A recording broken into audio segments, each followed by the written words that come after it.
Brothers and sisters, we asked the question, why should we exonerate Marcus Garvey? Why should we exonerate Marcus Garvey? In what ways was Marcus Garvey's trial a travesty of justice? Why have successive presidents failed to pardon him? What impact would a presidential pardon / exoneration have? Has too much time passed for it to make any difference? Those are the questions for you, brothers and sisters. You may have many others. When the lines are open, brothers and sisters, you can do so on 020-3289-6504. But for the moment, brothers and sisters, we're going to connect with Brother Shakara and all the amazing guests that we have this evening in the spirit of Mosiah. Tendai Mwari. Right, I believe it's fitting to begin with President General and explore the first question. Now many people may very well be aware of the fact that the trial was a travesty of justice, but the details of the trial may be unknown to many. And so if you could give our listeners, Baba, a brief overview of exactly what. I know that's a difficult task, but I'm going to ask you to do it briefly for the sake of time, and we will have time to go into more detail. Right now, I will be brief only because I won't have as much time. So I will actually ask Dr. Tenzera to continue on for me. But let me give brief. The trial in America says you first should have a jury of your peers. 12 white men is not a jury of his peers. Yes, sir. That's number one. Number two, his counsel general at that time was working for the FBI. Yes, sir. Let's put that in there too. Two, we know the American government as well as the British government did not want Marcus Mosiah Garvey to accomplish any of the tasks that he moved forward. So in trying him, with the only evidence being the testimony of one person out of 25,000 that would be willing to take money to testify against Garvey and an empty envelope. It's a shame. We know categorically that black men as well as black women have been railroaded in this country as well as in England for no reason at all. So we know this. So when you put no jury, you put a spy in his counsel, you look at the fact that more black people got employed by the FBI because of Marcus Garvey than anyone else, then you recognize that the judge himself was also anti-Garvey, anti-black. There was no way that could have been a fair trial. And then the only proof you have is the testimony that you paid for and an envelope that was empty. All right, Baba. Just clarify for us. How long do you actually have? Just let me know. I have now about 20 minutes. Okay, no problem. We'll get the most out of you in that time, Baba. Don't worry about it. All right. What's it called? All right. So in respect to, in fact, briefly, I just want to check if Mama Chenzida and Brother Leader have anything to add to that explanation in terms of why the trial was a travesty in the first place. If I may, there's so much research that exists that has definitely been uncovered over the last score of 20 years that it would be really imperative for persons to recognize, like some of the key pieces that I'll share actually were shared coming out of research out of the University of the West Indies very recently through the P.J. Patterson Research Center. And again, it's like there was prosecutorial misconduct. I want persons to get that.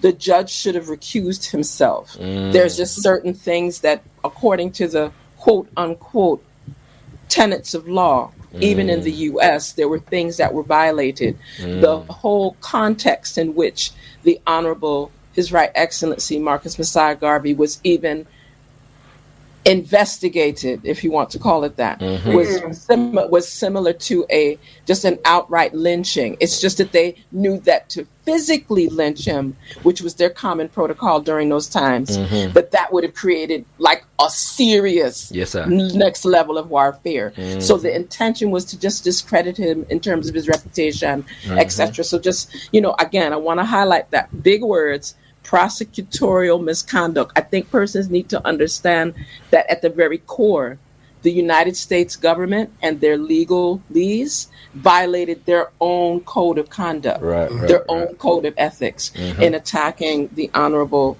Right Excellency Marcus Mosiah Garvey. Okay, give thanks, Mama. Brother Leader, anything to add? Tenamwari. Yeah, first of all, I endorse what my beloved brother and sister have said in its entirety. But even before we come to the trial, before we come to the falsification of the whole process of the prosecution, the very arrest of Papa Garvey was based on a fabrication. Right. So the fabrication began even before the trial. Right. And many of the parties who were involved in the process were involved in the campaign. Yes. To discredit Papa Garvey, and it's a campaign that was a sustained campaign for a number of years. So that is the starting point. And I also feel it's important to emphasize that the criminal justice system and the court system are agencies of the state. Yes, sir. So what we're talking about is the machinery of the state that was unleashed against the most eminent prophet and king, His Excellency Marcus Mosiah Garvey, which includes every aspect of the state from the presidency right on down to every element of the state that was involved. Yes, sir. Tenamwari. It's worth noting that a number of other brothers and sisters were actually put on trial alongside Papa Garvey, and all were acquitted, of any misconduct in relation to the Black Star Line.